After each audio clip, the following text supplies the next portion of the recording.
Okay, this one is about 45s. Now there's two kinds of 45s out there.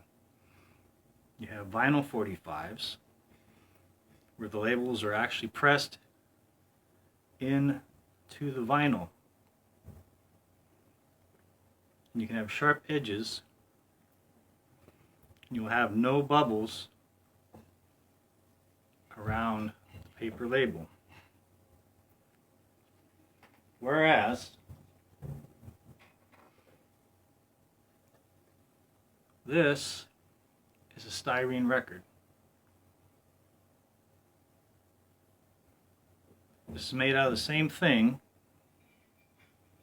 as your paper drinking cups, your styrofoam ones that you have at parties. You won't have any flat edges around the edge right here. Whereas with a vinyl record, you can actually cut yourself if it's too sharp. The labels are just stuck on with these. And in here, you can feel the edge of the label. And sometimes you have little bubbles on this part.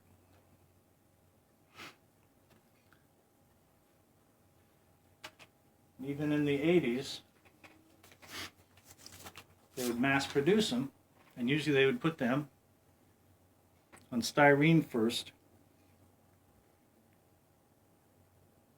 and then when it was a hit, become a vinyl 45, because they save a lot more money when they do the styrene. Now right here, don't know if you can see that, that's a vinyl record. Because right there on the edge, it's pressed into the vinyl. Whereas with this one, same time period,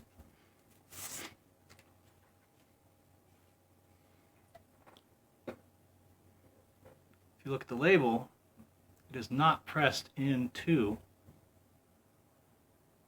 the 45, and you can actually feel the edge of the paper right there. And it'll always be flat and wider right there.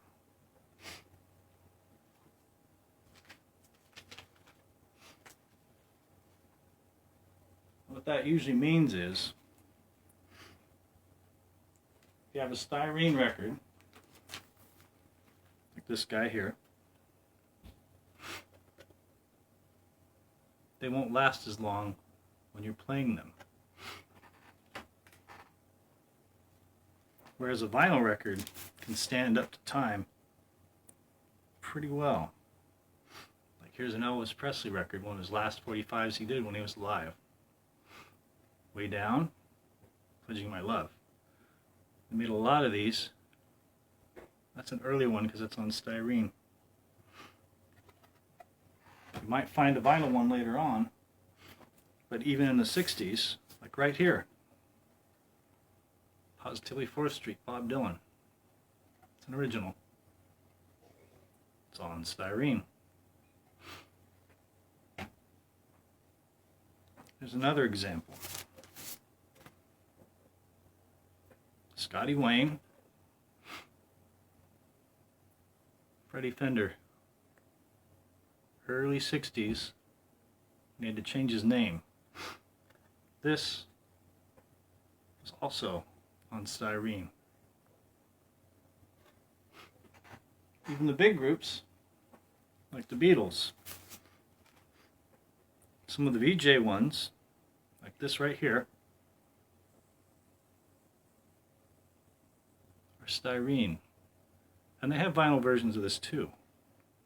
If you look on this one, you may not be able to tell, but if you see right there next to the VJ, that's a bubble. That's because this was a sticker label that was put on to the record.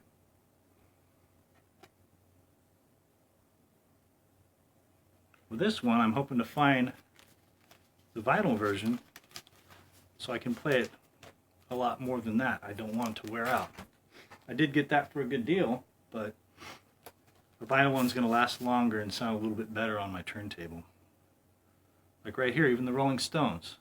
That's another styrene. Playing with fire. Last time. I'm sure the record companies did that to save money. And most of the 50s ones I've run across, I haven't seen styrene ones. It's vinyl. There's Superfly. Curtis Mayfield. It's a great song. If you look at the label, you can see some tiny bubbles in there. Just feeling it, I can feel gaps where they put the sticker on. It wasn't completely pressed down all the way. But anytime I pick up a 45, I try to tell, is it a styrene or is it a vinyl? Because I want to know, am I going to have to be super careful with it? Or can I just play it and not worry about it? Like even this, Summertime Blues by Eddie Cochran, Teenage Heaven. This came out after he was gone. And he did the tribute 3 stars to Buddy Holly, Big Bopper, and Richie Valens.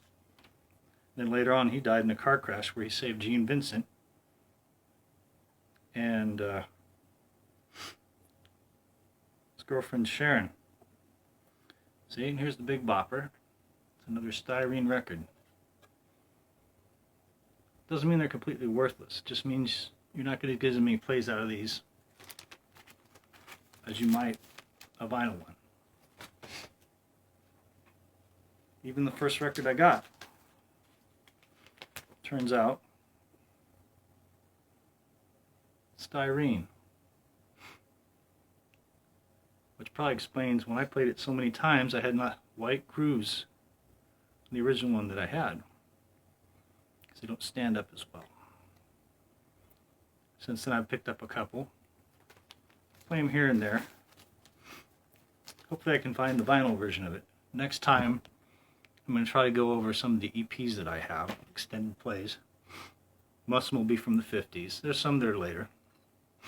But I collect the 45s. Like these guys. EPs are the same size usually. Unless you have the 12-inch maxi single. The LPs, they have the 10-inch. Came out in 49, and they called it vinylite, not vinyl. People calling it vinyl got it wrong. They should be technically calling it vinylite. And then you have your, of course, LPs.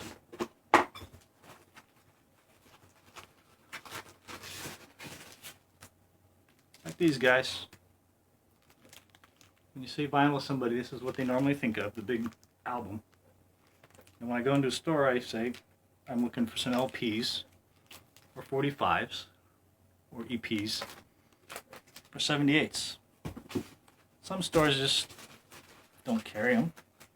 Others know exactly what they are, and they point me over to the section. But next time I'm going to try and go over the EPs, and some of the details where I got them. So everyone have a good day.